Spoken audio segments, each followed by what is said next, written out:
Bienvenue à Francophone, une communauté francophone en soins critiques.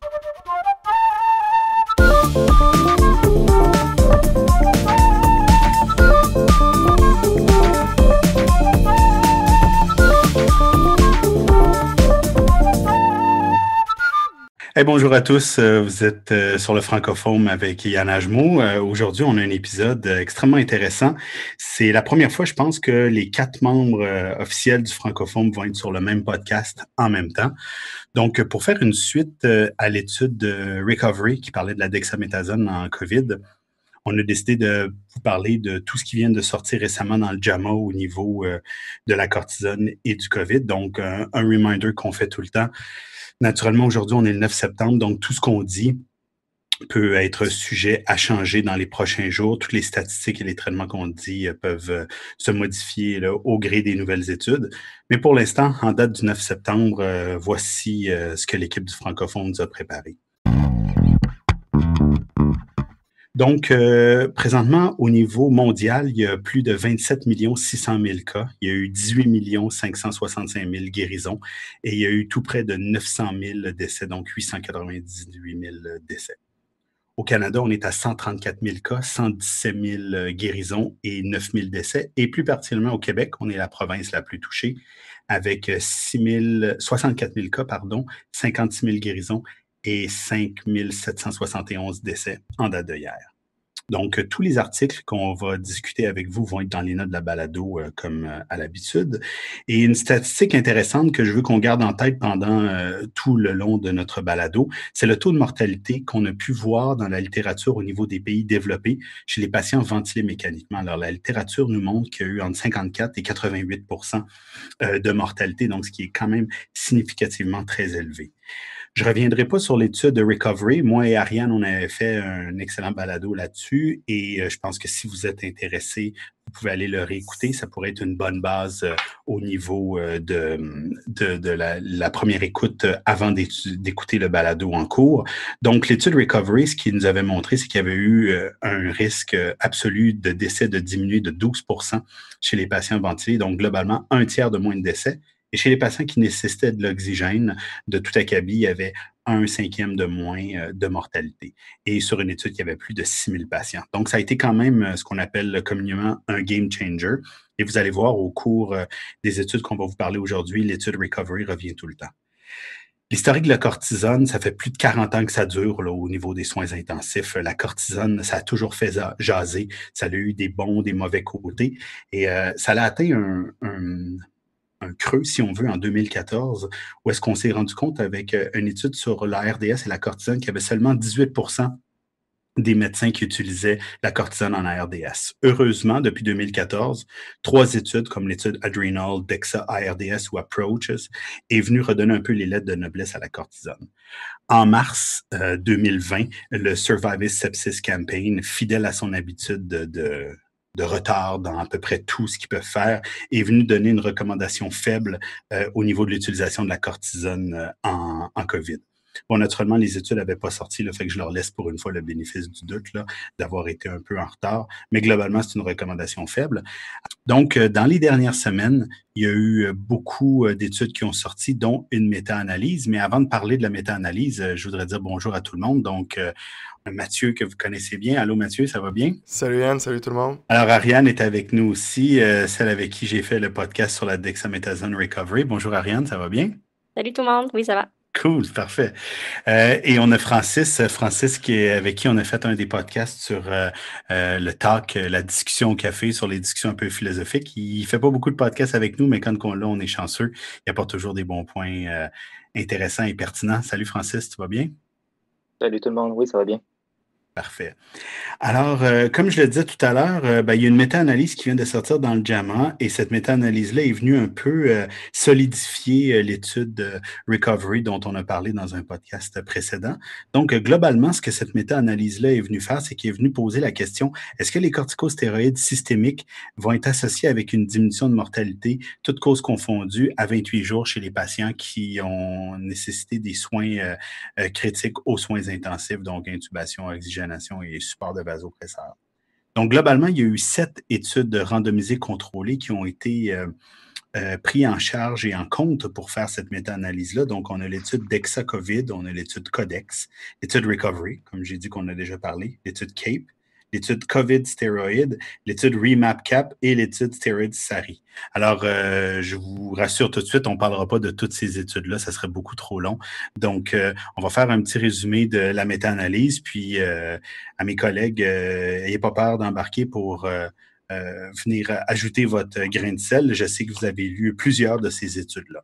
Donc, globalement, il y a eu 1700 patients, 1703 patients dans 12 pays et 5 continents. Globalement, c'était des patients qui étaient aux alentours d'une soixantaine d'années, 30% de femmes avec des IMC un peu plus élevés que la normale. Et on a comparé le groupe cortisone, donc toutes les cortisones, la dexaméthasone, l'hydrocortisone, la méthylprénisolone, à la hauteur de 678 patients versus les soins standards ou les soins placebo à la hauteur de 1025 patients. Puis comme je l'ai dit, le premier outcome, c'était toutes les causes de mortalité confondues.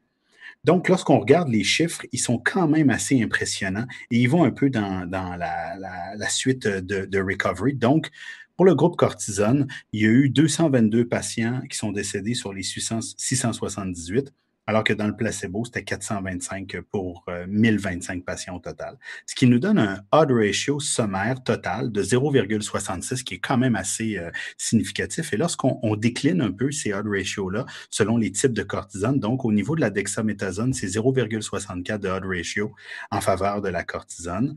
0,69 pour l'hydrocortisone et au niveau du méthylprénisolone, le Solumedrol, lui, est un peu plus élevé à 0,91.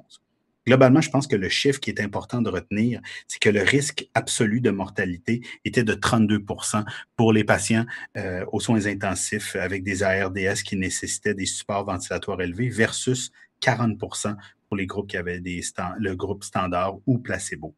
On a vu qu'au niveau de ces études-là, il y avait des risques des biais qui étaient très, très, très bas. Mais globalement, je pense que cette méta-analyse-là donne un très, très, très bon résumé, une très bonne notoriété à la cortisone qui en avait perdu dans les dernières années, comme je l'ai dit dans mon introduction. Alors, mes chers collègues, vous qui avez lu certaines études, qu'est-ce que cette méta-analyse-là est venue apporter, selon vous, à la littérature, au traitement ou dans vos pratiques? Bien, je peux peut-être commencer. Là, moi, j'ai lu l'étude Codex. C'est une étude qui était ouverte aussi. Puis, j'ai aussi analysé beaucoup, là, comme on en a parlé au dernier podcast, de l'étude Recovery. Donc, je suis un peu comme l'experte là, de la DEX en COVID présentement. Donc, quand on regarde là, le graphique le plus parlant là, de la méta-analyse, c'est vraiment le graphique. Là. Donc, je vous invite à aller le consulter, là, la figure 2. On peut voir que c'est vraiment la DEX qui a le plus grand poids comme cortico là, parmi les trois qu'on a dans la méta-analyse. Donc, on a la DEX, il y a l'hydrocortisone puis le méthylprénisolone. Donc, on voit à droite, là, vous avez le poids. Donc, la DEX, il y a vraiment 76% des résultats qui est relié à l'utilisation de la dexaméthasone. Puis, effectivement, là, l'étude de Codex vient un peu appuyer les résultats de l'étude Recovery. Donc, il y a un bénéfice au niveau de la mortalité qui est un peu limite. Là, il était les chiffres qui étaient rapportés dans l'étude, c'était non statistiquement significatif pour la mortalité. Mais pour ce qui était de l'outcome primaire, qui était en fait le nombre de jours vivants sans nécessité de ventilation, on avait un résultat qui était statistiquement significatif. Donc, encore une fois, ça appuie l'usage des corticos là, en COVID.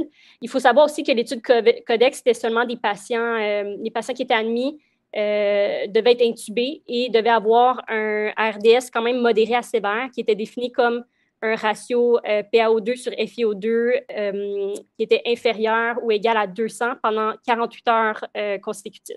Donc, on s'entend que c'était des patients qui étaient quand même assez malades là, pour l'étude Codex. Bon, les autres choses aussi qui étaient quand même intéressantes pour cette étude-là, l'autre chose qui m'a vraiment frappée de cette étude-là, c'est qu'on utilisait des doses de DEX beaucoup plus élevées que dans l'étude Recovery. Donc, ils ont utilisé 20 mg intraveineux une fois par jour pendant 5 jours. Puis ensuite, ils donnaient 10 mg intraveineux une fois par jour pendant 5 jours. Puis, ils comparaient seulement avec le traitement usuel. Là, il n'y avait pas l'utilisation de placebo. Puis, il faut savoir aussi que 35% des sujets dans le groupe contrôle ont aussi reçu des corticos. Puis on excluait beaucoup de patients qui avaient déjà reçu des corticos par hospice ou s'il y avait vraiment une indication franche de recevoir des corticos comme un choc sévère réfractaire. Donc, à ce moment-là, on peut comprendre aussi là, que les résultats pourraient être sous-estimés compte tenu qu'on excluait ces patients-là. Donc, c'est pas mal les trucs que j'avais retenus, plus particulièrement pour l'étude Codex, là, qui est venu un peu renforcer la méta-analyse, là, finalement. Là, c'est ça. Puis vous avez la troisième étude sur la DEX. Dans la méta-analyse, c'est la DEXA-COVID. Mais comme vous voyez, là, le carré est tout petit. Puis le poids est de 0,92 %. Il y avait très peu de patients d'inclus dans cette étude-là. On parle de 18 patients environ. Là, donc, ça ne vaut même pas la peine d'en parler. Merci Ariane. Toi, Francis, là, quand tu as lu la méta-analyse à la lumière des études que tu as lues, je pense que toi, tu t'es concentré un petit peu sur CAPE, là, si je ne me trompe pas. Alors, qu'est-ce que tu en fais, toi, de la méta-analyse que le JAMA a publiée récemment? Donc, comme tu disais, Yann, en entrée de jeu, la méta-analyse est venue renforcer les trouvailles qui ont été publiées par Recovery, mais il y avait une certaine déclinaison dans la méta-analyse parce qu'on incluait d'autres sortes de corticothérapie, puis on avait quand même des odds ratio intéressants aussi avec d'autres molécules. Et on parlait de la méthylprénisolone avec un odd ratio de 0,91, qui est vraiment surprenant. C'est pas très bon au niveau de la méthylprénisolone, mais on avait seulement une étude qui venait inclure des sujets qui avaient reçu la méthylprénisolone, et c'est l'étude SARI avec seulement 40 patients. Fait que j'ai décidé de ne pas trop analyser cette analyse-là, étant donné qu'il n'y avait pas beaucoup de sujets. Par contre, dans le bloc hydrocortisone, on avait 3 études. Puis, dans ces 3 études-là, il y en avait une qui sortait un peu plus du lot par sa structure et par sa puissance et par sa méthodologie. Donc, j'ai décidé de réviser CAPE COVID, qui est une étude française, randomisée multicentrique dans 9 unités de soins intensifs en France, double aveugle. Donc, c'était la seule étude dans cette méta-analyse qui était double aveugle. Puis, elle était très bien construite parce qu'elle était calquée sur une étude qui était supposée d'analyser l'hydrocortisone pour les pneumonies acquises en communauté. C'était une étude qui s'appelait CAPE-COD qui a finalement été adaptée pour le COVID parce que le COVID a commencé au moment où CAPE-COD commençait à enrôler des patients.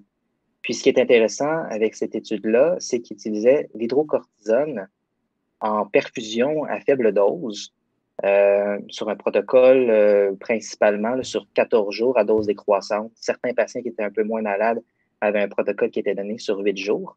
Ils ont quand même trouvé des résultats intéressants. Dans le groupe, dans leur randomisation, il y avait 76 patients dans le groupe traitement. Il y avait 73 patients dans le groupe placebo. Puis le groupe placebo, ce qu'ils recevaient, c'était pas les soins usuels, c'était vraiment un placebo, c'était du sarin. Fait qu'on avait vraiment un comparatif franc entre de la cortico ou juste aucunement de la cortico. Puis, il enrôlait également des patients qui étaient très malades avec un RDS modéré à sévère, des patients adultes, 18 ans et plus. Puis, ils ont trouvé, ils n'étaient pas statistiquement significatifs parce qu'ils ont dû terminer leur étude prématurément, étant donné que le comité d'éthique a déclaré que c'était pas éthique de continuer l'étude quand les données de Recovery ont été publiées. Donc, pour avoir leur puissance puis avoir des résultats statistiquement significatifs, ils devaient avoir 290 patients, mais ils ont réussi à en enrôler seulement 149. Mais quand même, ils ont trouvé qu'il y avait une diminution de mortalité chez les patients qui recevaient l'hydrocortisone, donc une mortalité de 14 % dans le groupe hydrocortisone et 27 % dans le groupe placebo, avec un p-value à 0,05, donc tout juste à la limite du non statistiquement significatif. Puis on voyait aussi une diminution dans les objectifs secondaires du nombre de patients qui finissaient par être intubés. On parle de 50 % dans le groupe hydrocortisone, puis 75 % dans le groupe placebo. Quand on analyse un petit peu plus en détail le type de sujets qui ont enrôlé dans leur étude, c'était vraiment une clientèle qui représente bien nos patients en Amérique du Nord, là, des patients qui ont beaucoup de comorbidités comme MPOC, asthme, des patients immunosupprimés ou diabétiques. puis aussi avec des patients qui avaient des IMC un peu plus élevés, autour de 27-28. Donc, quand même, une bonne étude. Malheureusement, pas assez de patients, mais une bonne représentativité, quand même des données puis des statistiques qui démontrent une tendance vers une possible amélioration au niveau de la mortalité puis au niveau du sevrage du support respiratoire, mais tout juste non statistiquement significatif. Donc, je trouvais que c'était une étude qui était quand même intéressante à incorporer dans les méta-analyses puis qui vient un peu renforcer la classe globale des cortisones chez les patients en ARDS qui sont porteurs de la COVID. Oui, puis en plus, lorsqu'on regarde un peu plus le détail des patients, je pense qu'on en avait parlé avant les enregistrements. La CRP était un point un petit peu intéressant à aller réfléchir, c'est que quand on regardait la CRP à l'arrivée chez les patients du groupe cortisone, était à 154, alors que dans le groupe placebo, il était à 185. Donc, c'est comme si les patients étaient légèrement moins inflammatoires à l'arrivée. Donc, ce qui va un peu aussi dans le sens que ça explique peut-être qu'il n'y avait pas de différence entre les deux groupes et peut-être que si on avait eu des patients un peu plus inflammatoires, la cortisone elle serait venue venir donner un meilleur coup de main. Alors, comme on avait une limite au niveau de la statistique, la signification statistique, ben, je pense que le fait de savoir qu'on avait un patient un peu moins inflammatoire est un peu un point en faveur de la cortisone. Moi, c'est un petit peu ça qui m'a marqué à ce niveau-là. L'autre chose que je me demandais aussi, c'était par rapport aux doses de cortisone. Je sais qu'on a eu une petite discussion là-dessus, là, comme je disais tout à l'heure, avant de faire notre enregistrement, mais j'étais persuadé que la cortisone à 200 mg par jour, l'hydrocortisone à 200 mg par jour, je pensais que c'était une dose qui était assez élevée. Alors, je sais qu'en discutant avec Ariane, notre pharmacienne, elle nous expliquait que finalement, une hydrocortisone à 50 Q6 ou à 200 par jour, c'est quand même pas une très, très haute dose. C'est quand même une basse dose de cortisone à ce niveau-là. Mais Ariane, tu voudrais-tu un petit peu développer là-dessus, s'il te plaît? Bien, c'est ça, quand on veut comparer l'effet, en fait, on veut comparer les doses de corticostéroïdes, on va souvent calculer selon l'équivalence d'activité glucocorticoïde. Donc, c'est ça, un Cortef 200 mg par jour équivaut à une prénisone 50. Donc, la prénisone, c'est souvent notre valeur de référence, là. C'est plus facile de réfléchir comme en dose de prénisone. Et par exemple, un 200 mg de solumedrol, c'est équivalent à 250 mg de prénisone. Donc, c'est ça, ça met plus en perspective les doses quand on regarde ça comme ça. Il ne faut pas juste se fier aux chiffres là, puis de penser que c'est 1 pour 1. D'accord, bon point. Toi, Mathieu, quand tu as lu la méta-analyse, qu'est-ce que tu en as fait comme réflexion? Ben, c'est un peu comme Ariane puis Francis ont dit, ça vient, je pense, supporter Recovery, bien que Recovery fait partie de la méta-analyse, comme on a dit, là, puis qui est probablement le poids prépondérant de cette méta-analyse-là. Mais ce qu'il faut garder en tête aussi, c'est que DEXA, Codex, Cape COVID, puis REMAP-CAP, sur l'étude que j'ai peut-être un petit peu plus décortiquée, ont tous été arrêtés prématurément suite à la publication de Recovery. Fait que, est-ce qu'on aurait une puissance plus importante, un effet plus important si ces études-là avaient pu se terminer?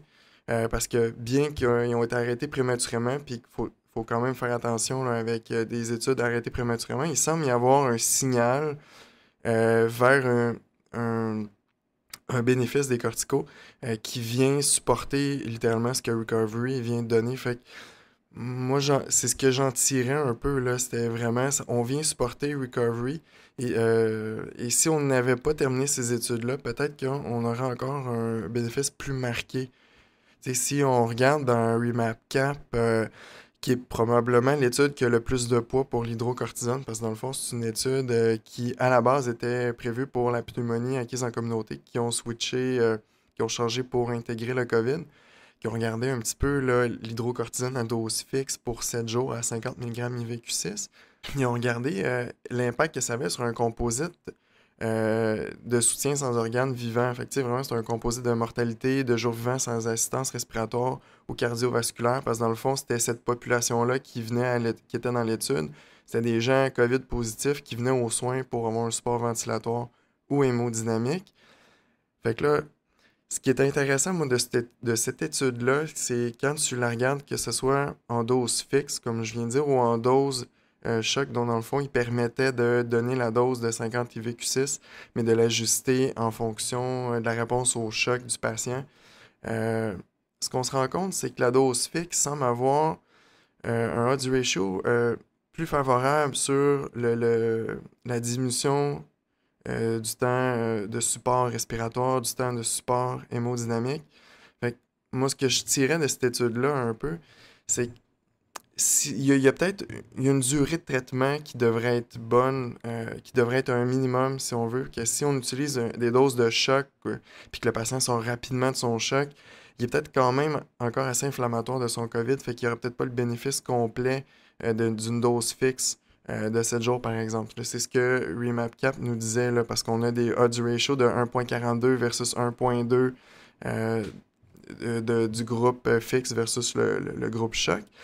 Fait que ce que je trouvais intéressant, c'est que ça vient comme renforcer un petit peu l'hydrocortisone, comme quoi que, bien que c'est un cortico qui est pas mal moins glucocorticoïde, qui est assez balancé, minéralo-glucocortico, il semble quand même y avoir un bénéfice avec ce cortisone-là, bien qu'elle n'ait... Peut-être que le bénéfice est peut-être un petit peu moins bon qu'avec la dexaméthasone qui est très, très glucocorticoïde. Mais RemapCap, même avec Cape COVID, je trouvais que ça venait nous rassurer sur le fait qu'on pouvait, si on n'a plus de dexaméthasone, parce que ça va tomber en rupture d'approvisionnement, c'est une question de temps, puis qu'il nous reste juste l'hydrocortisone, ben peut-être qu'il y a quand même un bénéfice là, à l'utiliser. Donc ça vient nous rassurer, là, en tout cas à ce Nos patients niveau-là. souffriront pas là, finalement du fait qu'on peut avoir un backorder de dexaméthasone. Exactement. Pas mal ça. Oui, je suis totalement d'accord avec tout ce que tu as dit. Moi, les autres éléments que la méta-analyse semblait m'apporter, c'est que peut-être qu'au niveau de la différence des corticostéroïdes, il y a peut-être un effet un peu plus bénéfique d'aller vers la DEXA ou à la limite peut-être la méthylpred si on extrapole que l'effet bénéfique des corticos est peut-être plus relié à l'effet anti-inflammatoire. Donc, on devrait favoriser peut-être une molécule qui est plus glucocorticoïde et moins minéralocorticoïde comme l'hydrocortisone. Mais encore là, c'est vraiment une hypothèse. Quoique, c'est ça, peut-être des patients avec des chocs septiques concomitants peuvent bénéficier de l'hydrocortisone. Là, tu pourras me relancer, Mathieu. Mais le dernier petit détail que je voudrais dire, la méthylpred, malheureusement, je pense qu'on ne peut pas rien statuer avec l'étude stéroïde SARI, là, parce qu'on parle d'environ comme 40 sujets. Là.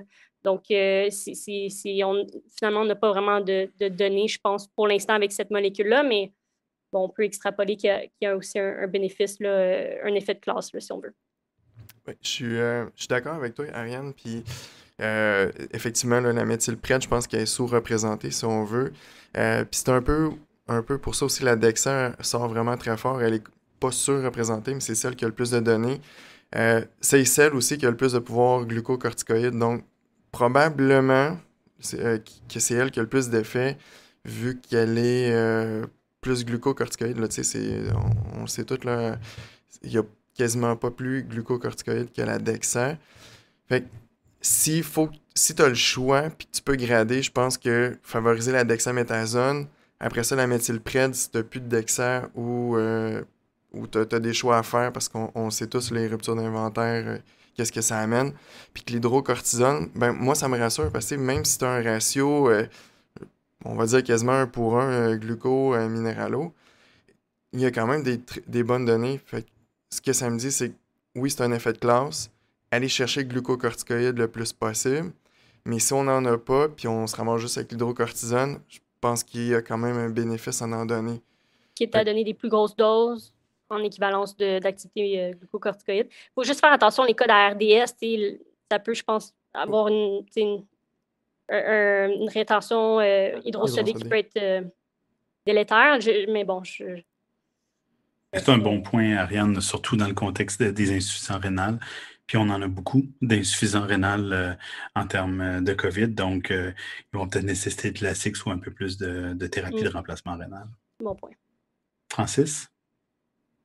Je suis d'accord avec ce qu'Ariane a mentionné concernant l'étude SARI. C'est un peu décevant qu'elle ait été interrompue prématurément parce que le Solimédrol, c'est la molécule souvent qui nous vient le premier à l'esprit là, quand on a affaire à des patients en ARDS ou en choc réfractaire. Donc, ça aurait été intéressant de voir avec plus de données au niveau de cette étude-là si on voyait une différence bénéfique chez les patients.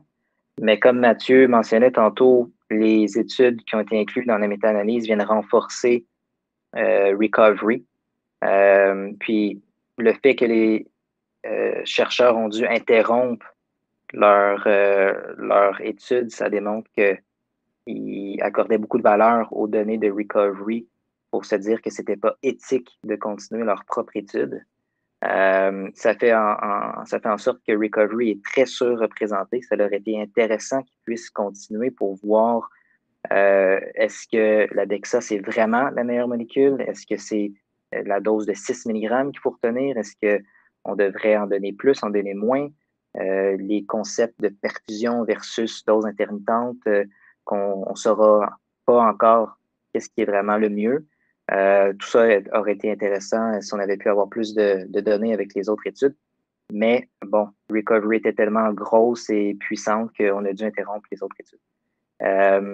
Un bon point, ça, Francis. C'est un bon point parce que la manière de le donner en perfusion ou en dose Q6R ou DIE selon la DEXA, c'est bien parce qu'on sait que l'on ne pourra plus faire d'études en disant on veut un placebo. C'est presque impossible à faire. Toutes les études ont été arrêtées.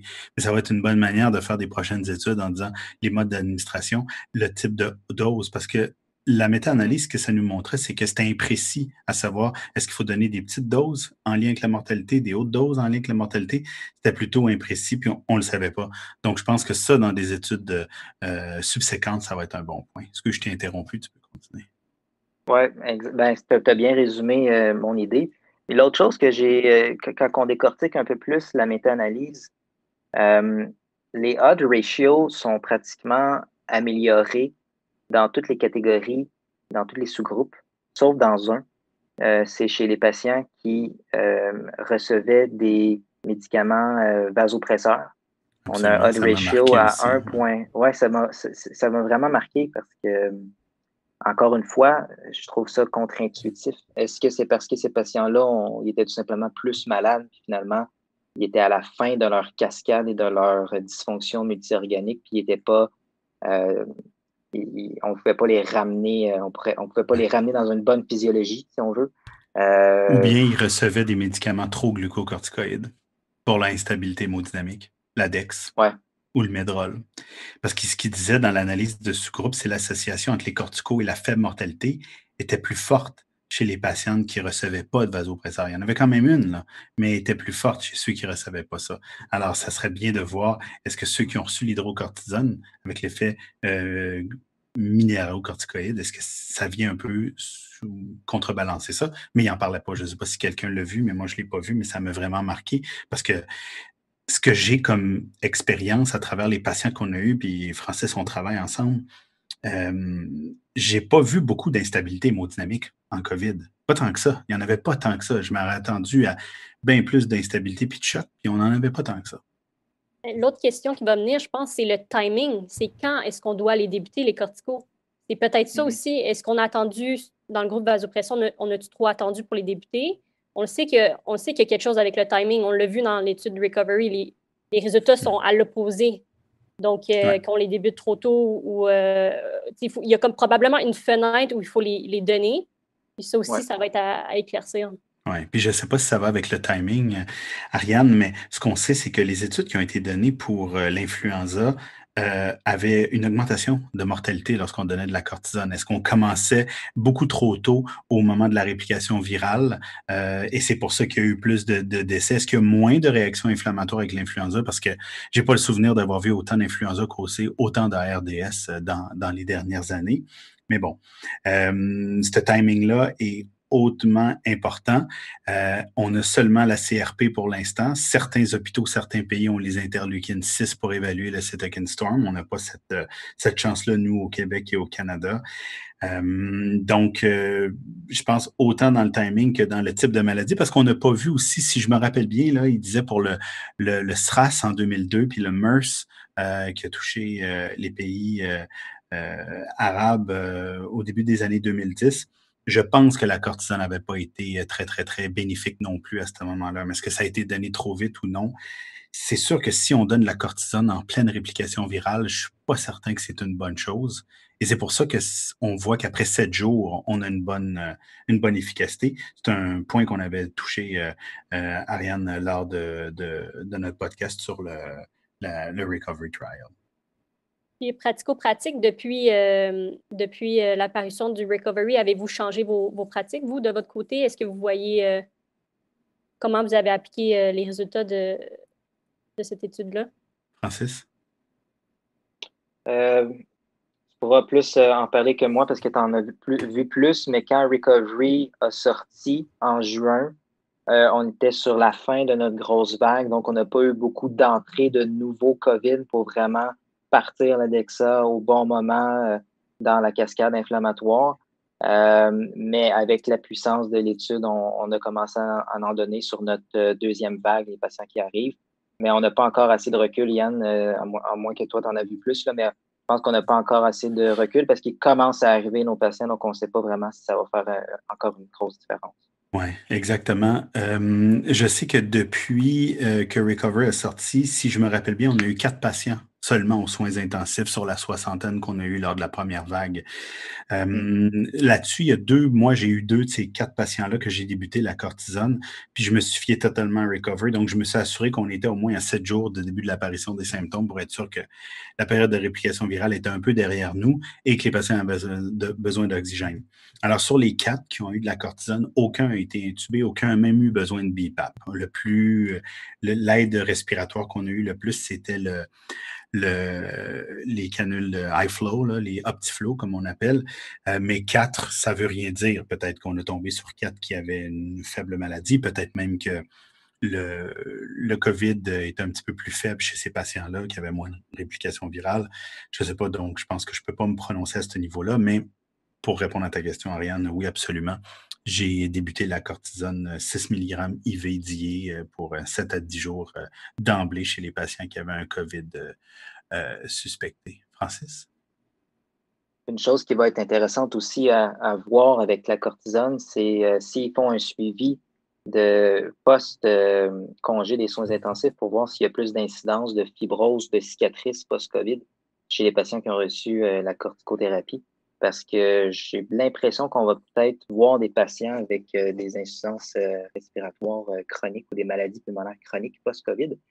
Puis ça va être intéressant de voir s'il n'y a pas des suivis dans les années qui vont, dans les mois et dans les années qui vont suivre pour voir peut-être l'effet de la cortisone, pas juste au court terme, mais également au long terme, parce que souvent, au soins intensifs, on focus beaucoup sur la durée moyenne de séjour puis la mortalité. Mais il y a aussi les séquelles post-congé des soins intensifs puis post-ARDS. Oui, en fait, ce que tu parles, c'est ce qu'on appelle communément les baby lungs. Est-ce qu'il va y avoir moins de baby lungs, là, donc de poumons qui restent de ventilation après une fibrose qui s'est installée pour le restant des jours des patients? Moi, ce que j'ai trouvé aussi dans la méta-analyse, là, pour terminer avec ça, c'est que bizarrement, le fait que l'étude était prospective, ça, c'est les auteurs qui l'ont signalé. En général, une étude prospective, c'est toujours mieux qu'une rétrospective, là, dans les faits. Mais ils se sont demandé s'il n'y a pas certains chercheurs que, comme elle était prospective, voyant leurs résultats un peu moins bons, se sont retirés de la possibilité de faire partie de la méta-analyse. Fait que ça, j'ai trouvé ça intéressant. Et je pense qu'il va falloir encore un peu plus d'études. Puis il y a beaucoup, beaucoup, beaucoup de choses, je pense, à étudier à venir au niveau de la RDS et des problèmes de fibrose pulmonaire ou d'atteinte pulmonaire sévère causée chez nos patients. Et même aussi pour voir au niveau de toutes les atteintes de micro-embolie que le COVID peut donner, par exemple, comme les micro-embolies cérébraux ou les atteintes intestinales ou même les atteintes rénales, voir si on va avoir une amélioration significative à ce niveau-là. Donc, je pense qu'on est juste au début. C'est extrêmement agréable de savoir que là, enfin, on a un traitement. La question aussi va de savoir, c'est comment le COVID va évoluer dans l'histoire de la planète. Est-ce est-ce que, tu sais, je parlais avec un de mes collègues des soins intensifs là, qui n'est pas avec nous ce soir, puis il disait de façon imagée que le but de tout virus, c'est de devenir un rhume. Parce qu'en devenant un rhume, lorsqu'il est moins sévère, ben, il peut mieux se multiplier et survivre tout le temps et revenir après chaque saison. Est-ce que tous les cas de COVID les plus sévères, on les a eus et ils ont été confinés, isolés et qui sont décédés, puis ce qui reste de mutation au niveau du COVID fait que la maladie, elle est plus faible, elle est plus légère et elle se propage mieux vu que les porteurs restent asymptomatiques ou très peu symptomatiques. Donc ça, on va le voir, puis est-ce que peut-être que tout ce qu'on est en train de discuter là va pas avoir lieu parce qu'au fond, éventuellement, ça va devenir un genre de rhume, si on veut. On espère, d'une certaine manière, là. Mais donc, en attendant qu'on ait ce genre de outcome-là, si ce genre de outcome-là arrive, je pense qu'il y a beaucoup d'études évaluées, par exemple, tous les rebonds de maladies inflammatoires après l'arrêt de la cortisone. Qu'est-ce qu'on va guider? Qu'est-ce qu'on va utiliser? Est-ce qu'on va pouvoir doser les interleukines 6? Est-ce qu'on va se fier à la CRP? Tout ce genre d'études-là. Alors, moi, je trouve que c'est vraiment un sujet, un domaine d'études facile, pas facile, mais très intéressant et facile à utiliser, facile à donner, comme on disait tout à l'heure. L'autre chose aussi que je crois qui va être bénéfique, ben, c'est la vaccination va probablement aider à réduire le nombre de cas. Puis, à un moment donné, on va être capable de bien circonscrire ça. Puis, si on a quelques armes thérapeutiques à notre disposition, on va être capable de venir à bout de ce virus-là qui est venu un peu chambouler toutes nos vies.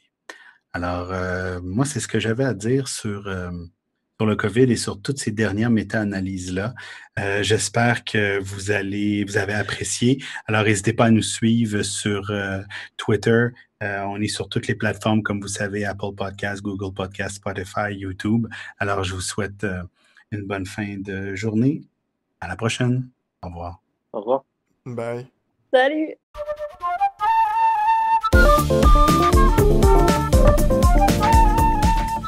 L'information contenue dans cette balado-diffusion est de nature informative seulement et ne remplace aucunement le jugement ou l'avis d'un professionnel.